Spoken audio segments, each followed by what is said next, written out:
You're such an asshole. So I just looked out I was like, it's sunny out. First time the sun came out in a fucking week. And I went away. Fuck Minnesota. Why don't you move? I'd like to, guys, but the girlfriend is here. And if you have the choice, date a girl who makes a lot more money than you. That's a plus. But don't worry, I'll be leaving I stay around for Christmas. People think I stay here when I don't. I stay here for Christmas and New Year's to make all the fucking family happy, and then I get the fuck out of here and go where the smart people are, down in Phoenix, Las Vegas. I even spent a little bit of time in San Diego. But anyway, that's not here nor there. We are here. Oh, I'm not even on the right page. We are neither here nor there. We are at assholeconsulting.com, where if you have a question and you want the honest truth and you're sick and tired of being lied to by your therapist, Oprah, politicians, media, or your parents or your teachers,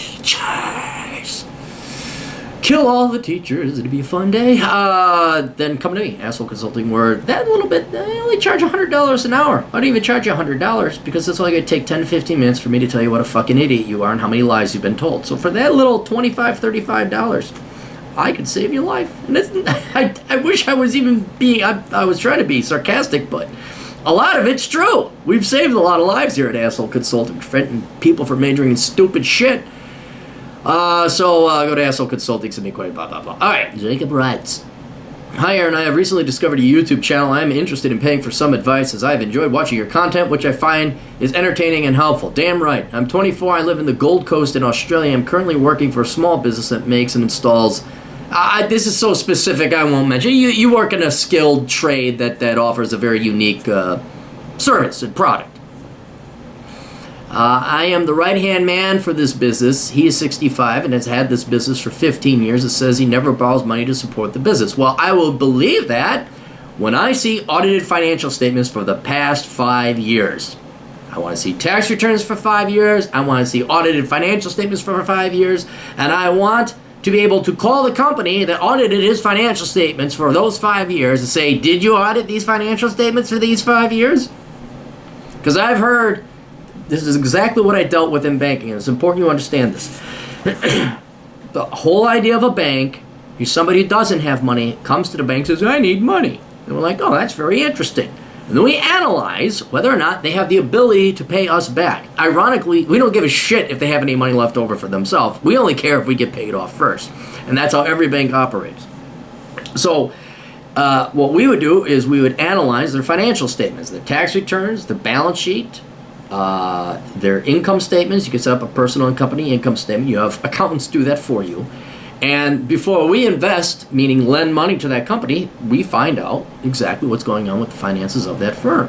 If you are going to take over a business or buy a business, you must do the exact motherfucking same thing. And no matter how many times I heard it, well, I make a lot of money. It's a good business. When you looked at it, I'm trying to remember. I think maybe 2 or 3 times it was like, oh yeah, you actually do have a good company. Every other time they are either lying their asses off and were hiding some major flaw with the company, weren't as profitable as they claimed to be, or they themselves didn't know because their accounting systems and methods were such shit, there was no way to actually tell if the company was profitable or not. So before you commit your time and life, and heaven help you, however much money the asking price is, you need to. Not it'd be kind if he provided. No. That motherfucker is going to provide you proof that he doesn't use debt. He's going to prove how profitable the firm is. I've even had buddies almost go bankrupt because they bought money-losing businesses. And they didn't do, and did they ever come to Asshole Consulting? Fuck no, why would they do that? I know better than Aaron Clary, because I'm a fucking dipshit. I'm going to go buy a restaurant.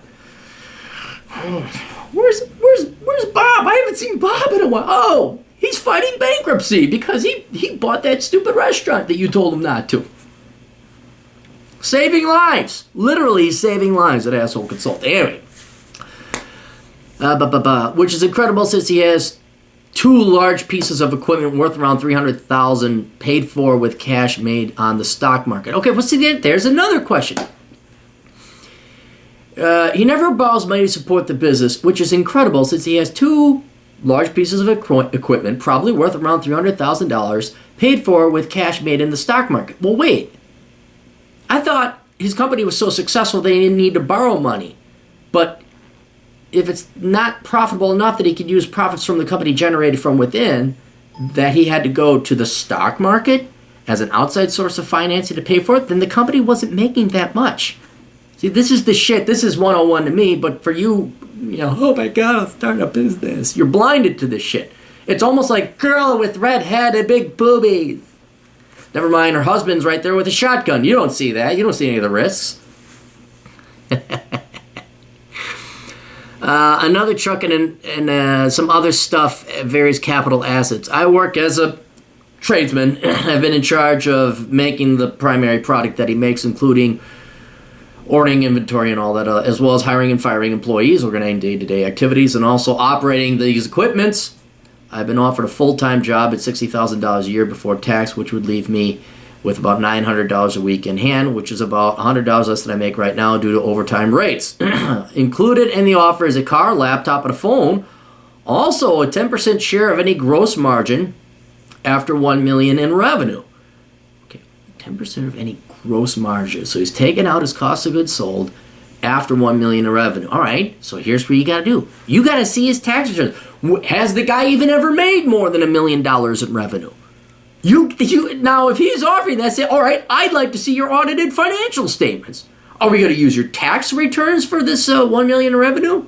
Or are we going to use the private financial statements, which I don't want to bore you with? There's two sets of books, two sets of statements. There's the tax return, and then there's the private statements, his internal, the company's financial statements. That should be audited by an auditor, by an accountant.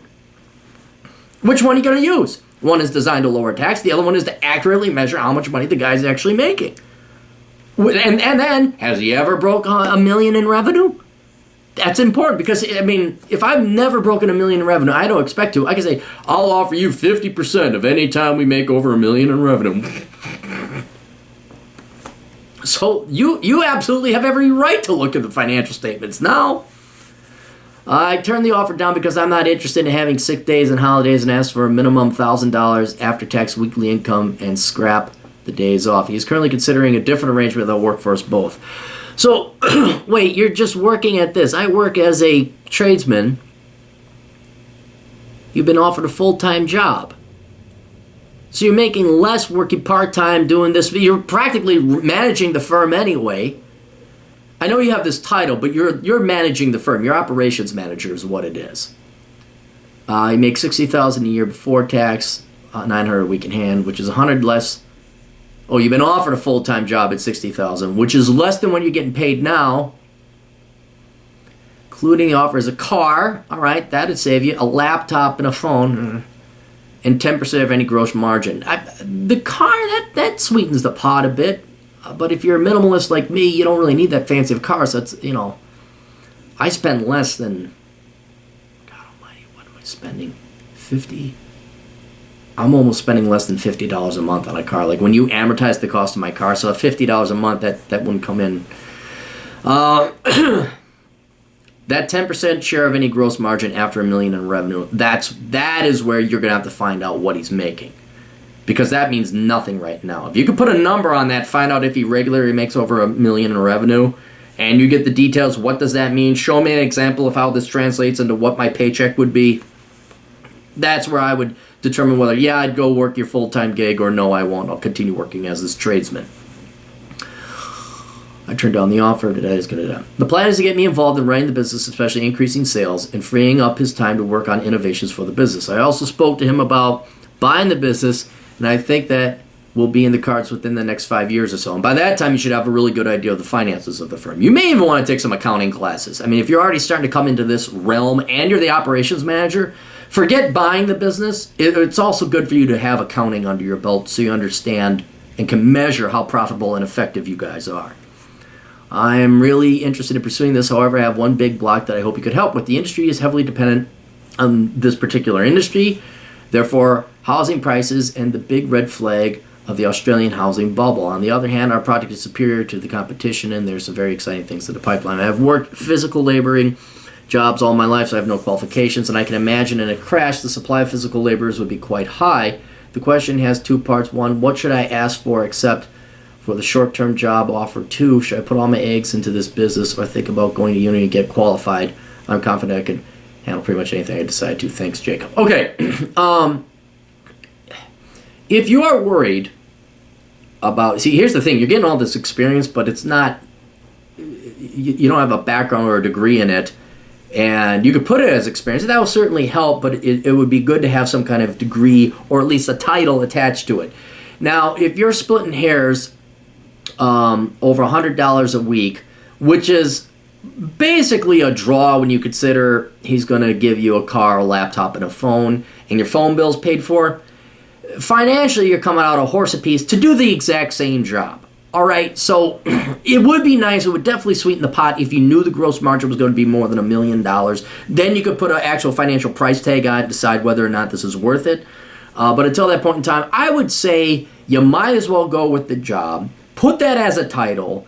That will, yes, you're wedded to this company, but you're wedded to this company anyway. You're going to have to face the crash of the housing bubble if it happens. In Australia anyway. It would be good to have operations manager and have managerial experience with the title on your resume, doing the same shit you're doing anyway, with essentially the same pay. All right? Then if you're really worried, you see, should I put all my eggs into one basket in this business, or should I think about going to university and getting qualified? You should do both. I don't see why these are mutually exclusive.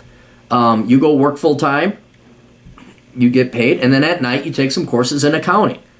And then you get your certification in accounting, and I don't know, how'd I cut myself? That's weird. You get your certification in accounting, or at least get some skills, and you can put accounting down in your resume there below, or CV, as you people who did not revolt against the British keep being forced to use that term. Then you would have not just a little bit of extra skills added to your resume, further diversifying it.